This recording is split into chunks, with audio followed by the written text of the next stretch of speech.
कांग्रेस भवन में कांग्रेस मुखपात्र पंचानन दास प्रेसमिट कर ओडिशा शिल्प विषय कहते 2011 रे कांग्रेस पक्षर घोषणा करा जायथिला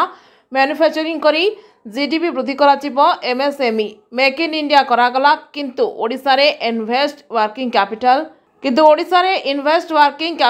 1% अटे ताहाले कोन ओडिशा रो लाभ हैला शिल्प क्षेत्र रे कांग्रेस करिथिला शिल्प ओडिशा रे खणी खादान थाई ओडिशा गरीब कांग्रेस रे दूरदृष्टि संपन्न लोक सबुबे थिले एलिगे अछन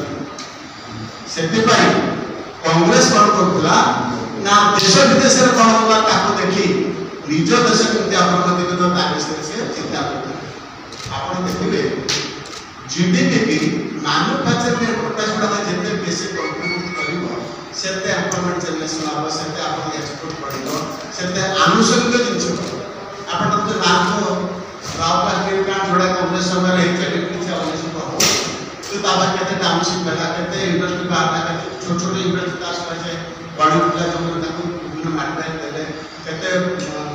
ट्रांसपोर्ट बिजनेस बढ़िला आपण देखिबे जे टाउनशिप से आवर केते डायरेक्ट इनडायरेक्ट बहुत रोजगार से पई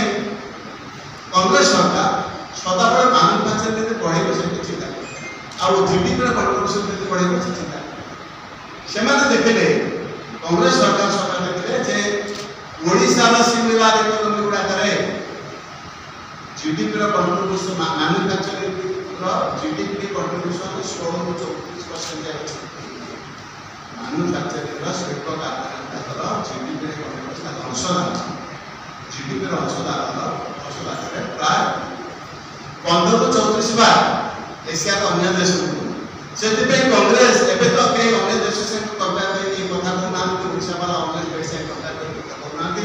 वाला स्टेट से सेते कांग्रेस सरकार ओडिशा 11 मसिया अक्टोबर 2011 मसिया अक्टोबर मास नेशनल मैन्युफैक्चरिंग पॉलिसी जातीय उत्पादन से नीति रे ताकर दिला टारगेट दिला लक्ष्य दिला 2022 सुधा जीडीपी रे उत्पादन अंशदान